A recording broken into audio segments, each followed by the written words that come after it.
Well, hey there, friendships. Welcome back to Curtis' Corner. If you're new here, hi, I'm Curtis. This is my corner. And on today's Movie Monday, we are going to be sitting down and doing another interview. Yes, we are. I'm so excited for this one. We are sitting down with Joseph Greenwood, an actor from England. Why I said it like that, I don't know. I'm sorry. We're sitting down with Joseph Greenwood. He is an actor who will be portraying Harrison in the upcoming film Bambi the Reckoning, one of the newest entries into the public domain cinematic universe that was spawned and started it all with Winnie the Pooh, Blood and Honey. So, if you are interested in seeing my interview and hearing some of my questions answered, then keep on watching.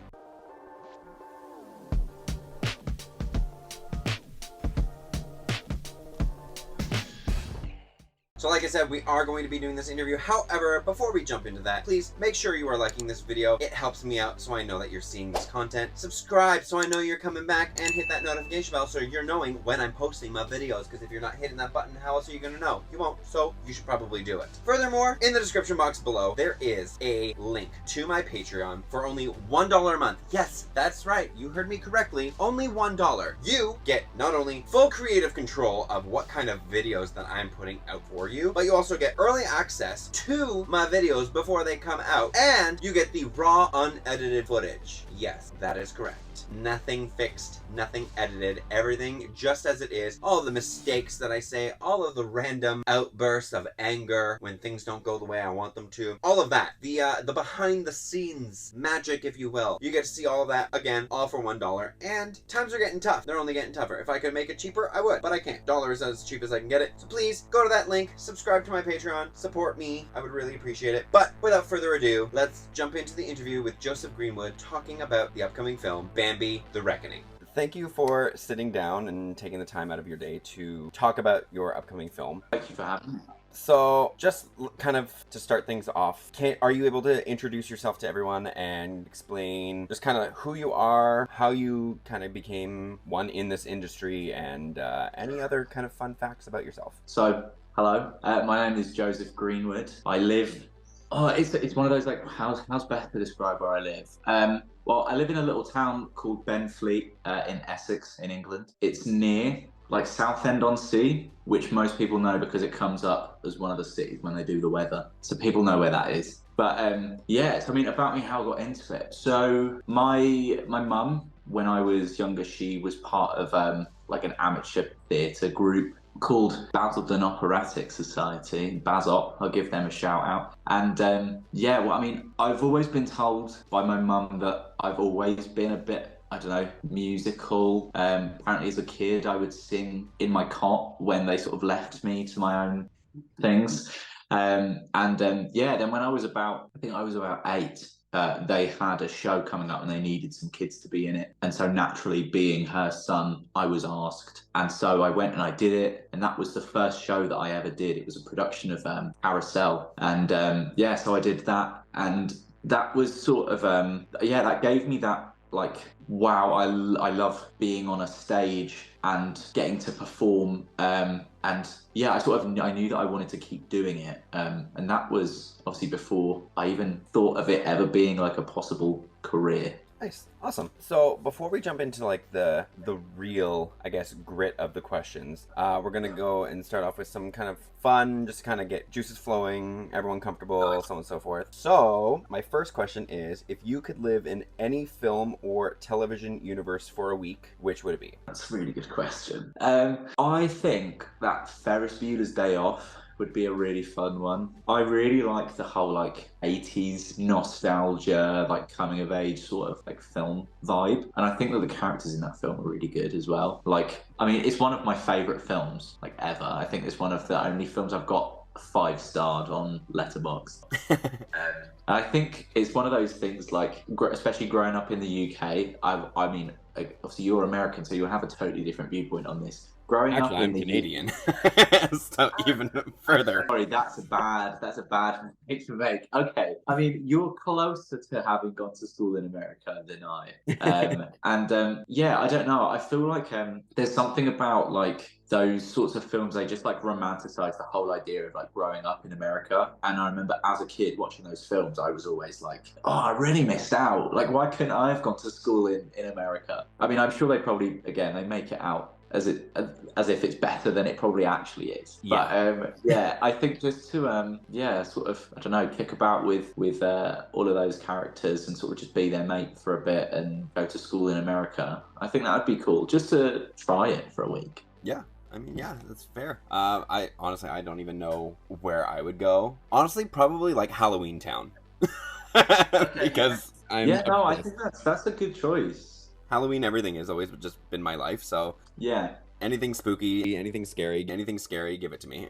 If you're a horror film fan, sort of, there's no place better to be. Exactly. Okay, so if you could have any superpower on set, what would it be and why? It's going to sound really boring to anyone that doesn't do acting. Quite honestly, I think it would just be to control time. Like, it's a lot of being on an acting job is like being ready to do a scene, and then obviously you're on a time limit to do it when it then comes to being the right time. I think that time is sort of just like everyone's enemy on a film set. Like everyone hates the feeling of being against the clock, but you always are. But yeah, if I had that power, it just meant like it would mean I could fast forward all of the gaps between my scenes, and then like if I was doing a scene and like needed an extra minute, I don't have like 30 plus people all sort of like waiting on me to be ready. Like I could just go, right, pause, and then have my own little time, go, right, okay, I'm ready to go, play again, and I'd be there. And it'd mean you could have as much prep as you needed to without having everyone waiting on you. That's a lot of pressure. Yeah, no, I can totally see where you're coming from with that. Like myself, I've always growing up wanted to go into like film industry, but then I'm just like, I don't have the capacity to remember any lines, so I'm gonna have to like pull like a Marlon Brando and have like an earpiece, or I'm just gonna have to do like voiceover work where I can actually read the script and that's about it. Yeah. So I'm just like, ugh.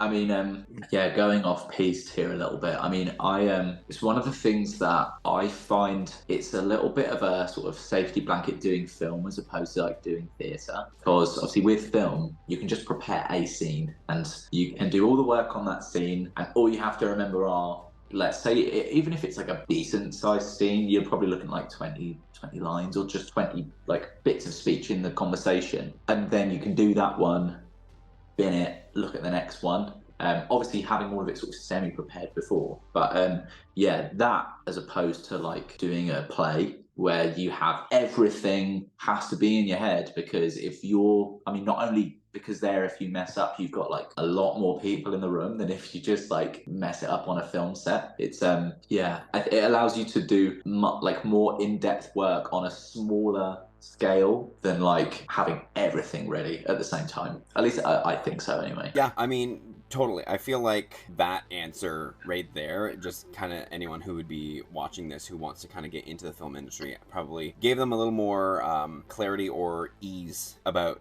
the whole situation about it, because I feel like a lot of people, myself included, are going in thinking, okay, I have to basically memorize an entire script, even like just to, like, even if you have no lines, you have to kind of memorize like the scene that you're going to be in and how your facial features are going to be and your expressions and all of that. So I think you saying that, you know, focusing on one scene at a time is definitely a whole lot easier and calming to people's minds than the latter. Yeah, of course. I think it's a lot about knowing yourself as well, and like what you're capable of. I mean, like I would say I'm really lucky in that I've always found I can memorize bits of text quite quickly, and so with that it means I'll be familiar with the lines for the whole script, but I can sort of do one, maybe two scenes at a time where I'll properly get into it and I will have the words down to a T. And again, when you're on a film set, so often it's you do that scene and then another team will be ready to do another scene that you're not in straight afterwards. So then sort of you go do a scene and then it's like, go sit down for an hour. And then that's when I'll go, right, okay, let's look at the other scenes that I'm doing. Or even just like before going to set, I'll look at the scenes I've got to do that night and I'll make sure that I'm sort of ready for all of them, because the order of scenes will inevitably change. Yeah, that's fair. So if you could star in any remake of any classic film, what would it be and why? I mean, like, the selfish answer would probably be like Ferris Bueller's Day Off again. Or like, I don't know, like The Perks of Being a Wallflower. It's another one. But at the same time, I don't think that either of those films need a remake, and I also wouldn't want them. looking to do a remake. But I don't know, perhaps a little bit more realistic would be like Stand By Me, like something like that. I don't know. I feel like it's such a good story, and I think it's old enough that it's been missed by like a lot of people sort of around my age. I was one of the, I think I only ever watched it for the first time sort of just by chance, because it was my uncle had it at his house on a DVD when we were bored one day and we just picked it. Or maybe like the original Blade Runner. People might find that controversial, the idea of doing a remake of that. But I don't know. I feel like it was so like, I mean, it's a great film, and it was very like visually impressive for the time that it came out. But in my mind, I feel like it was, I don't know, sort of overshadowed by the sequel, which obviously then came out at a time where they were capable of a lot more visually. I think to sort of revisit that story with what film companies have at their disposal now in terms of like technology and what they can create visually, I think it would do it justice. Okay, that's fair. So if your acting career had a theme song, what would it be? I mean, yeah, without seeming pretentious, there's a song by Sam Fender, who's a British artist, very good. It's called Getting Started, which isn't like, it's not as pretentious as it perhaps sounds just by saying the title, but I don't know, I've always sort of used it as a bit of a like motivational song, or like, I don't know, celebratory song at a lot of, I don't know, sort of key points. I'm quite ritualistic when it comes to music, and that's sort of, I've made a point of listening to that song at a lot of important moments, like when I was walking to my university campus for like my last day of classes. I knew it was the last time I was going to do the walk, and I thought, okay, I'm going to put that song on, because in the chorus it's like, I'm only getting started, and it says about like, felt like giving up so many times before, but I'm still here grinding, and I'm like, I feel like a lot of people, I don't know, that are in industries where all of their work is pretty much self-led, like you have to be the driving force behind everything you do. It's it's quite relatable. It's also a bit of a cliche though, but I'm okay with that. Everyone loves a good cliche every now and then. Yeah.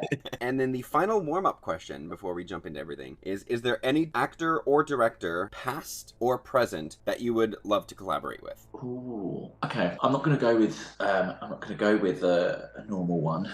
One sec. Let me double check this. I know what they've done. I just need to check the name. Okay, so I'm gonna go with someone called James Strong. So he's a British director and writer. I've picked him because he worked on the series Broadchurch, which I don't know if you've heard of it, but it was like, again, a British drama series on ITV. So he and the producer, who also like wrote it, they basically decided to enforce that like the whole series was shot in sequence, so like in chronological order and off of like minimal rehearsal. They had like a thing for sort of usually picking like the first or second technically correct take, so obviously it all kept it like very natural, and it all sort of just relied on having like a good script, good characters, good actors. And I don't know, I love that whole like raw part improv, like immersive acting stuff. I think to be able to approach a project like that sort of in like chronological order is so rare, but also as an actor that's like sort of the dream, and I'd love to do something like that. Even in that series too, you have like two major actors in the role, like David Tennant and Olivia Colman, like crazy. Mad, isn't it? The popularity that both of them have is insane. All right, so now that we're all kind of loosened up, ready to go, let's jump into the real deep questions. So you were hired to play the role of Harrison in Bambi the Reckoning. Can you describe your character in the film? So, well, Harrison is the nephew and cousin of the two main characters, Zana and Benji, respectively. And so he's like a part of the family unit that the film sort of follows. And sort of as their lives all start to unravel a bit. And he's 15, so like right in the middle of his teenage years. And sort of, I guess, through that, and there's like personal turmoils and stuff going on. So I think, I don't know, some might see him as like a bit of a difficult child. But so it follows him on this journey as everything obviously all starts to go a bit crazy. So just kind of touching on that, because one part I actually didn't know was actually the age of Harrison. What was it like playing someone 8 years younger? It was weird. I mean, a lot of that sort of fell into like the, I don't know, the preparation that I did for the film, which obviously we can touch on as well. Yeah, it was funny. I mean, I found myself, I don't know, feeling younger. I think it was a really nice dynamic because me and Tom, who plays Benji, one of the leads, obviously he is 12. No, was 12, turned 13 during the filming for the film. Obviously I'm 24 in a couple of months. So to be, I don't know, even though I was the same age as like a few members of crew on the film, I think that Tom and I still saw each other as not being too far apart on age, and the two of us we could hang out quite easily and, I don't know, have a bit of a like mess around and have a laugh and stuff like just kids do. It was really fun. It was quite, I don't know, it was quite weird but nice to feel like you're sort of reliving or like revisiting that sort of age again. Okay, so how did you prepare for your role in the film? Like, were there any real life inspirations for your character, certain methods that you used to help? So, I mean, obviously, like I said, so 23 going into the film, obviously, so not only did I have to consider like the difference in personality and stuff, because I would say that mine and Harrison's personalities are very different, but yeah, also, yeah, so like the difference in personality caused by like the environment that he's in and also just his age. And yeah, it was interesting, like I said, revisiting that sort of age and the things that are important to you at that age. Like I made a collection of like pictures that I took or things that I posted online when I was 15, and sort of slowly pieced together a bit what it was like for me being a 15-year-old, albeit that was still like 8 years ago. Yeah, as the things like it's just interesting the things that you realize again, like it. I don't know, I guess I was reminded about like the sort of forced like dependence that you have on your parents at that age when you're of the age where you want to start sort of breaking away and being independent, but yet for things like money or getting anywhere, you have to rely on other people. And I know that that can sort of sometimes be frustrating. Obviously, then the fact that you can be told no. Something about sort of searching for independence. And I guess sometimes as a teenager, you can then find other ways to enforce your own version of independence. And a lot of the time that can sort of be through essentially just being a bit difficult. But it makes sense to you when you're that age. But yeah, that, and obviously I literally had a shave this morning, so I was clean shaven through the film. Usually I'll have a little bit of facial hair, but it's just like little silly things. Like I stopped plucking my eyebrows for like a month beforehand, like mindful to not get like a monobrow, but I know I definitely did not pluck my eyebrows when I was 15. And like got rid of all my chest hair, and like I put my hair back in the style that I had it when I was like 15. It was like swept to the side, and I haven't had it like that for years. So yeah, I guess sort of trying to do as much as I could to let go of physical things that I sort of associate with like masculinity, or like, I don't know, things that I sort of see as like, yeah, being a bit grown up and being like a man. Even like so like I've got a silver chain on. I've had that for ages. I think I got that when I was like 21. So again, I've only had it in my adult life, and I think just for like the week before filming and right until after we'd finished filming, even on my downtime, I didn't put this on. It's just like little things like that, sort of just trying to step away from the things that make, yeah, I don't know, that I guess perhaps make me feel more grown up. Yeah, I mean, I made like a playlist of songs that I sort of like associate with the character as well, for like a number of reasons, like things that I don't know, either music that I think he would listen to, or songs where like the lyrics felt appropriate for him or like his situation, things like that, just to sort of have something to go back to if ever I felt like I was sort of starting to like lose track of it a bit.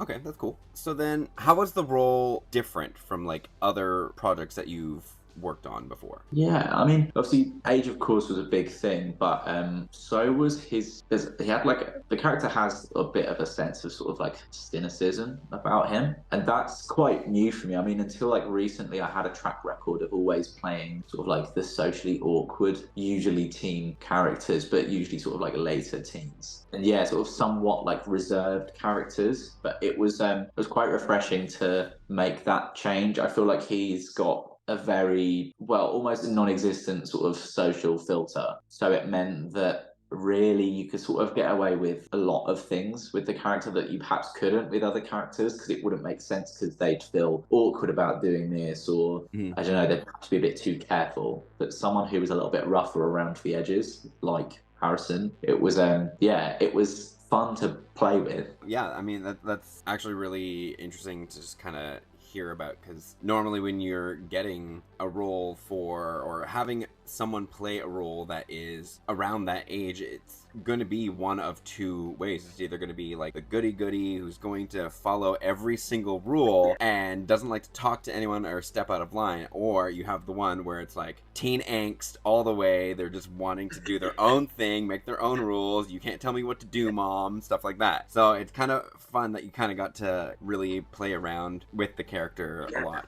Yeah, no, it's fun. I mean, I think that when you sort of step away from being a teenager, or at least I guess like the mindset of being a teenager, there's like a lot of stuff you sort of just don't really do anymore. What was it specifically about this role that attracted you to actually want to audition for it? I mean, so I've always been a fan of horror films anyway. Like, I mean, or at least certain styles of horror films, like if they're sort of on like the, I don't know, more like the horror / like thriller side, I'm like a lot more involved or like invested in it. And yeah, I mean, I'd always wanted to work on one, but the thing that sold it for me was I was sent over like an early version of one of the scenes. It was the one that I recorded for my audition, which I've since been told is going to be on the special features of the DVD. Whether they stick to that or not, I don't know. But yeah, so that scene that they sent me, it was an argument between Harrison and Andrew, his dad, and I could tell from that scene that there was quite a rich backstory to everything. And it was like, it's always a good time when you can read a bit of a script for like an audition, and you find yourself sitting there going like, oh, like I want to know what's gone on. Like, I'm, you know, almost obviously the first time you read a script, you're essentially reading it as like an audience member as well, even if you are approaching it as an actor. And I think it's always a good sign when you want more than they've given you. Like you want to see what happens next. And yeah, that was how I felt about the scene. So I recorded it and sent it off and crossed my fingers that I'd hear back. And then you did. Yeah. So, without revealing too much, what was the most challenging scene for you to film, be it emotionally or physically? And then on the other end of the spectrum, what was the most fun? Yeah, I mean, so the argument scene sort of that I mentioned was, it was one of the hardest to film, I think. It was like, I think it was sort of just gone like 1 a.m.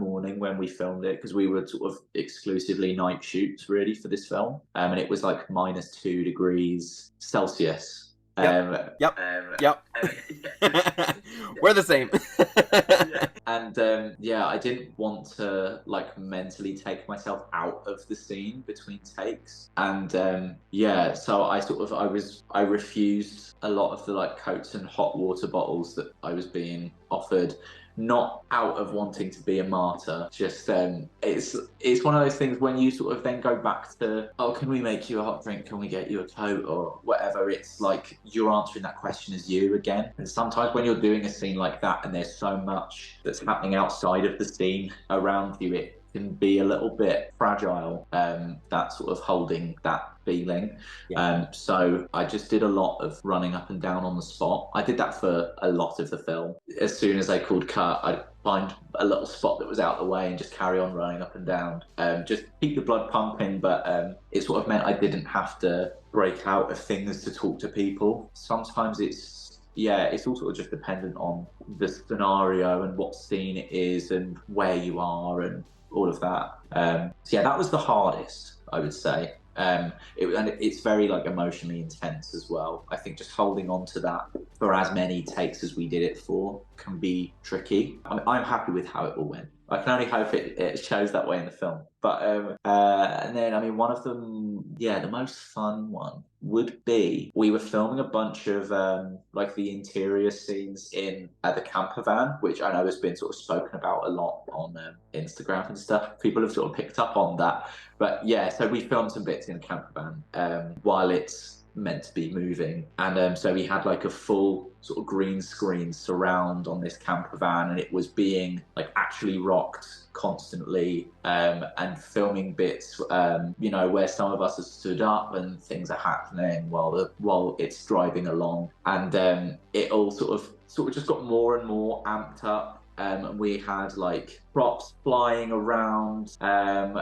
We were sort of like, Tom and I were falling over one another in the back onto these sorts of like sofa things that they had. And yeah, obviously we were filming bits like of us turning sort of sharp corners or like hitting potholes, and we're sort of all like throwing ourselves about in the back. And Tom thought it was really fun. Tom thought it was like a theme park ride. It was good fun. It was a good laugh. When we came out of that scene, everyone that had been watching it on sort of like the camera feed was saying like, that looks like it was really good fun. Obviously, while we're actually acting really scared for the whole thing. But it was a good laugh. So how would you describe the tone of the film overall? I think it's definitely got like a deeper sort of like rooted sense of reality to what I think people are perhaps expecting. Obviously, I know it's all within the same universe as like Blood and Honey, obviously, and they've got their other projects sort of that are still upcoming. But this has sort of taken a bit of a turn into like, well, I feel like a lot, if not all, of the aspects of the film sort of have been given a logical explanation, and there's not like, the audiences won't have to sort of suspend disbelief too much while watching it, which I think is good for horror. I mean, obviously you can sort of fully lean into like the sci-fi horror genre, but I feel like this film could sort of stand on its own as like, like that could happen. Like, it's nothing that's like too far-fetched. It's one of those, I hope that audiences will find it sort of a bit closer to reality than what they're expecting, and that that perhaps they can be a bit immersed in it. Awesome. Cool. How much of the original story of Bambi serves as an inspiration for the story? And were there any elements from the original that were kept out of the story or kept in to kind of flesh it out? I feel like the movie's quite standalone, really, but it certainly like keeps a couple of the themes from the original story, like namely sort of like the sort of humanity versus nature sort of theme. Although I suppose that's I suppose that was probably quite evident for a lot of people, given the fact like Bambi is the antagonist of the film. Yeah, I guess some could sort of interpret it as a bit of like a continuation, perhaps from the original. Yeah, I think it sort of is quite open to interpretation, really. But obviously, it comes from it. Obviously, it's inspired by the original story at the very least. Yeah. See, like when I heard that this was kind of being made, my initial thought, and I don't want to fully know, so hide your emotions. Okay. But I feel like my thought process behind it was that it's almost like Bambi getting his revenge on the hunters, or I guess humanity just in general, because they're always hunting anyways, for killing his mother. So that's my thought.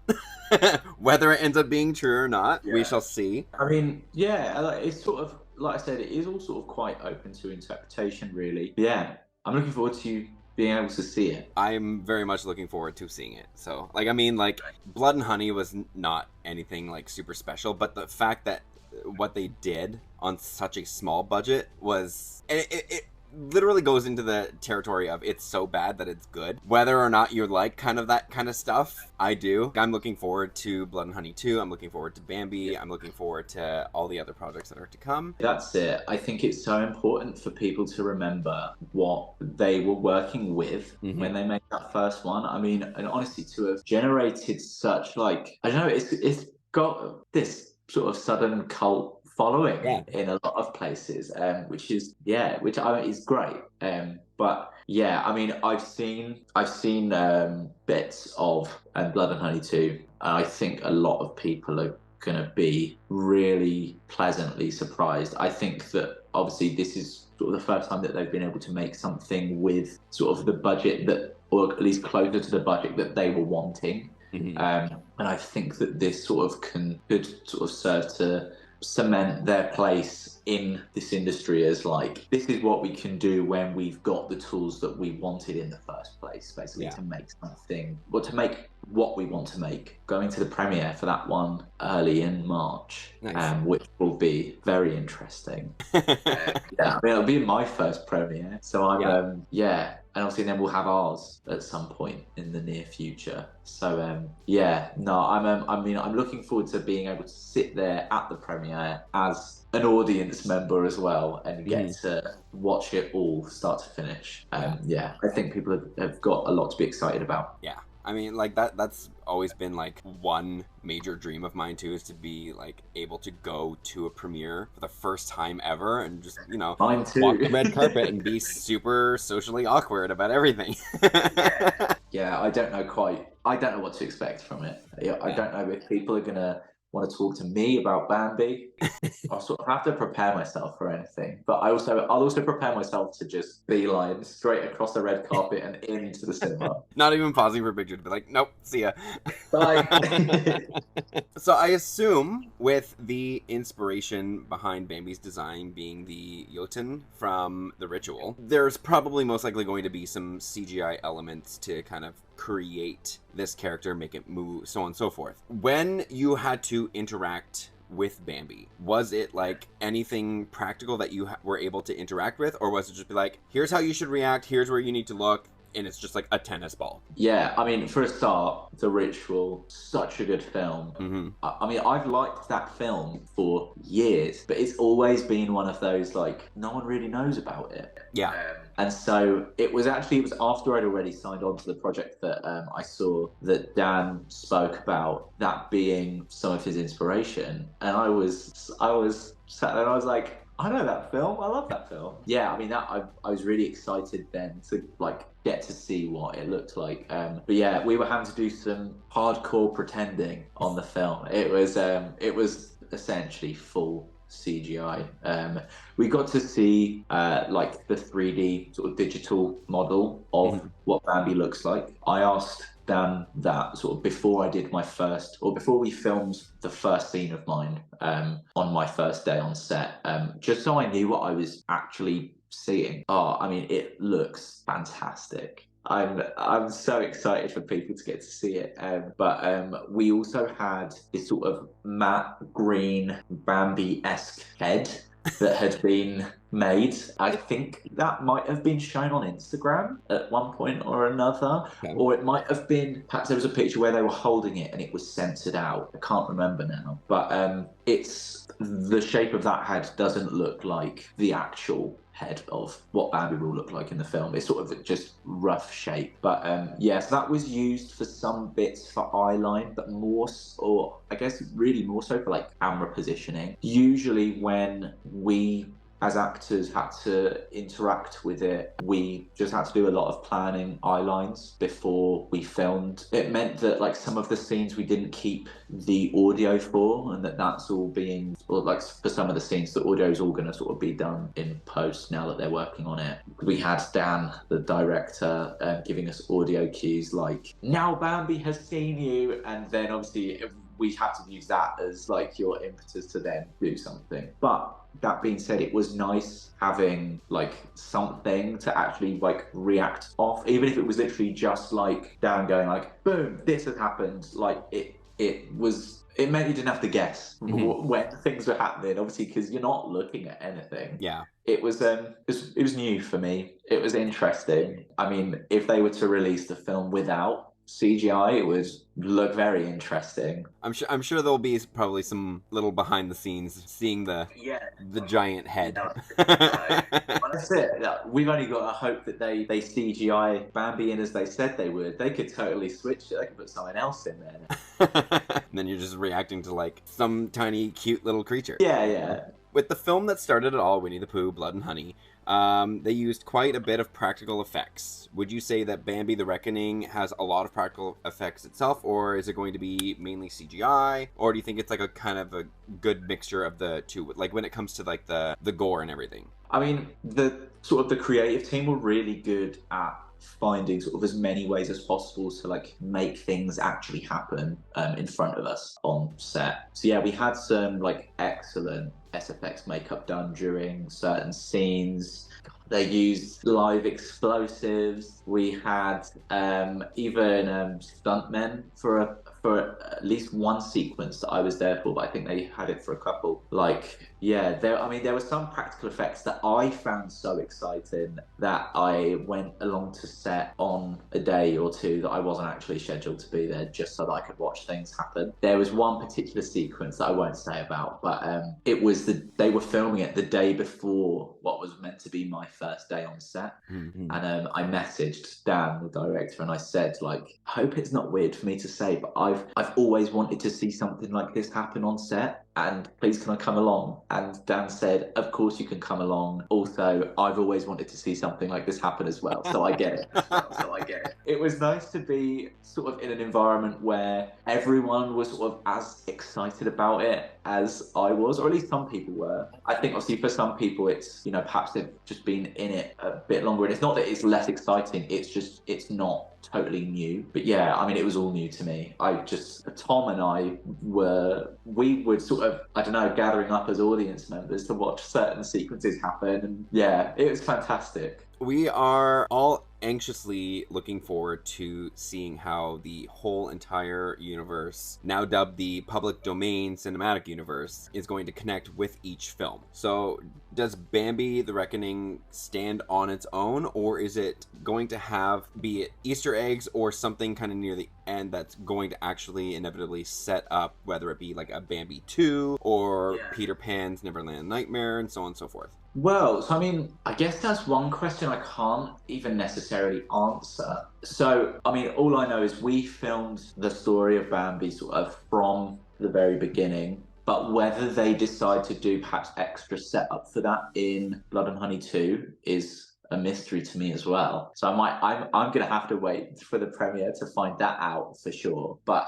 yeah, like I said, I'm looking forward to the fact that I can sort of go into that premiere just as an audience member and see how it connects. And in terms of the film sort of setting up like for a sequel, I mean, I think that the film ends in a good place where they could do more with it if they wanted to sort of put it on the back burner and sort of or take a step away. I think they probably could as well. But as always, like Scott and Reese and their team, they're sort of about 10 steps ahead with their overall plans for this whole universe of films. I mean, I was there for a handful of conversations about where they see this whole sort of universe going. And it's exciting. I think it's they're both very ambitious about what they want to do, but I think that they're coming to a place now where they can, like, you know, where these ambitious things, they're proving that they can do it. But yeah, and there's absolutely Easter eggs through the film for people that you know, are a bit eagle-eyed or can look a bit closer. There's a number of things sort of dotted throughout that will link with other things. Awesome. So were you able to kind of collaborate any ideas that you had with the director of the project? And if so, how did you find that they were received? And were any, without revealing too many that could potentially spoil anything, were any of them implemented at all? Yeah, absolutely. I mean, that's one thing that I really loved about working with Dan. He obviously had ideas of how he wanted things to be, but he also trusted that, like, as actors, we had perhaps like a deeper understanding of who we felt the characters were and what they would do in certain situations. I mean, even after we had like the read through of the script before filming, I had an idea about a certain scene that I was in and what I felt Harrison would do. And I spoke with Dan that night and sort of put it across to him. And I was like, look, it's fine if not, but just I've got this idea. I feel like it makes so much sense for the character, but like, I'll leave it to you. It's okay. And yeah, no, he was really on board with it. He thought it was a great idea. He added it to the filming schedule, and it was like an extra 45 minutes of filming that we did at the end of one of the days. But we got it, and I've seen part of what that scene looks like, and I think it looks great. I'm glad that he was so willing to do it. And yeah, I mean, we had a really sort of collaborative relationship during filming anyway. And it meant that, I mean, not only me, but all of us could have a bit more fun with our characters, because we weren't totally bound to the script as it was written. It was, you know, we can sort of throw in another line or perhaps take a line out and replace it with something else. Yeah, it was nice having that freedom. Yeah, it's like, I always like hearing like the stories of actors being able to fully collaborate together with like the film crew or like the director, producer, and just, you know, saying like, hey, I think this would be a good thing to add here, or what if we change this line? Like, it's good that you're able to kind of express how you think your character is going to be. Absolutely. I mean, it was quite a common thing sort of when we're setting up for a scene. I could walk over to Dan and just say like, so in this scene, this happens. I think that it would be really good to do this. And every single time Dan was like, yeah, I really like that. Let's go with it. And it's that whole attitude of like, let's try it. If it doesn't work, we'll just do it without, and that's fine. But some of my sort of favorite little bits of the character and sort of like interactions or like lines that I say, some of my favorite bits were bits that I sort of just threw in on the day. Sort of, you know, when you're there and you're in the environment and sort of you have a little moment before filming to think about, okay, how do I want to do this? Yeah, usually that's sort of when the fun things come out, and it's usually when you're sort of having a laugh with one of the other actors and you're like, oh, imagine if I did this, and then you're like, that's actually quite a good idea, maybe let's do it. And yeah, again, it sort of comes with the specific character for Harrison as well. There's like a lot of fun ways to approach it. So how do you think this film stands out from others in the same genre? I mean, I think it sort of like in a way reverts back to like classic horror almost. Yeah, it's sort of like a bit of a bare bones horror film. Okay. Like it's a real like sort of human versus creature genre horror with like obviously with added elements on top that sort of build, I guess, it was something a bit deeper into it. But, and I mean, while I love like psychological horrors, it's nice to have something that sort of, I don't know, I guess sort of strips itself of like pretense, and it sort of takes audiences back to like, I guess, the sorts of classic films that made people fall in love with horror in the first place. Yeah, it's not sort of trying to cram too many elements into it. It's like, here's this basic structure for a horror film that people will be familiar with, and now let's add some extra elements on top that make it new. Yeah, I think it's, I mean, I know that even if I wasn't involved in the film, I would enjoy this film and what they've done with it. I feel like that's going to give some people hope, because, I mean, there's a lot of negativity coming from, like, the first Blood and Honey, and mainly because, well, it looks cheap. Well, because it was made cheap. So that was the reality of what they were working with. Exactly. So, like, hearing that, you know, there's time, there's effort, there's an actual story. You're, like, as you said, grounding it in reality where you don't really have to suspend any belief, and everything kind of makes sense. I think it might actually give people some new, I guess, or revitalized hope in this universe, and being able to see kind of where it's going to go and how it's going to kind of really bring everything all together. And if, who knows, maybe down the line we'll have this big giant horror Disney Avengers type gathering of sorts. Yeah, I mean, obviously, I don't know currently where this film is sort of going to stand in the order of release. I don't know. Obviously, again, they're always working on things, and I don't know if it's going to be that something else from this universe comes out before Bambi does. Obviously, again, I'm only sort of privy to information on our film. But I think that, again, at the moment, people have only seen one side of this universe, and that just being the very first installment. I think that opinions will change once Blood and Honey 2 gets seen by people. And I think that whatever comes after that, whether it's our film or if it's one of their other projects, like, I think the more that people see of this universe, I think the more that people are going to like get it and get sort of more invested and see that this universe is more than just that first Blood and Honey film. Obviously, that's just all that they've seen of it so far. Yeah. So now that the film is complete, how do you reflect on your character's journey and arc? Well, I mean, I've got a soft spot for him, obviously. I mean, I think that Harrison will, yeah, I think that he could divide audiences a little bit. I think that people will either sort of love him from the beginning, or they might not like him at the beginning. They might have to sort of come round, or some people might just not like him through and through. I guess sort of one of my favorite things about like realism horror is watching these characters respond to their world sort of just totally like falling apart, and answering the question of like, when everything that like gives your life structure is taken away, like, who are you? Like, at the very heart of it, who are you? And I think sort of given his age, I feel like the events of the film sort of force Harrison to like stand on his own 2 feet for the first time. And it comes with this sort of real sense of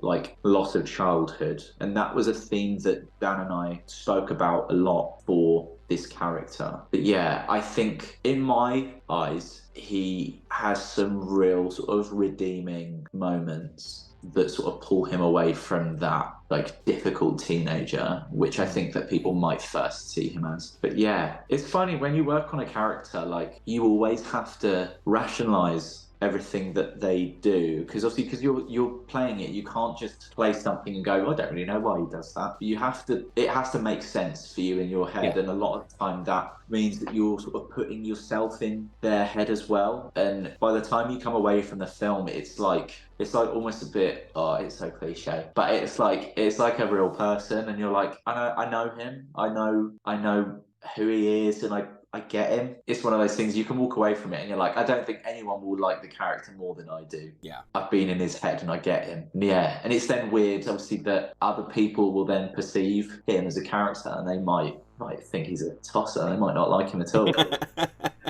Yeah, that's fair. And our last question is, what are you hoping that audiences are going to take away after seeing the film? I mean, I hope that audiences will walk away feeling like they've sort of just experienced something real. Like whether that's like a new fear of deers, as I know Scott said about at one point, or I don't know, perhaps feeling a bit sad about something that happened in the film, or happy about another, or still laughing about some of like the comedy elements of it. Like, I mean, I love it when I leave the cinema feeling like I just spent a couple of hours somewhere else, and yeah, sort of somewhere like separate to my own life, and that it's sort of imprinted onto me a little bit. So I hope we can give that to other people. I think if we can do that, regardless of everything else, and that I would consider that like a job well done. You know, either if it's something specifically that I do in the film, or if it's just the film as a whole, if people can walk away from that film and it's made them feel something and they think about it after they've left, then I'll be like, but yeah, I've done a good job. That's as much as I hope to achieve with it. Well, thank you so much for sitting down and talking about one of the next installments of the PDCU. Where is everyone able to follow you to stay up to date on news on this project and future projects that you might be working on? My Instagram is at _j.greenwood, and my Twitter is at Joe2Security. And I've been trying to change my app for ages. Something about Elon's Twitter, or Elon's X, does not let you change your app anymore. No, it doesn't. I've been trying to change mine to make it all cohesive too, and it's not letting me do anything. So that's what my at is at the moment. I'm hoping I can change it soon. But if people go onto my Instagram, if my Twitter app changes, it will be on there. Fair. Yeah, we'll go with that.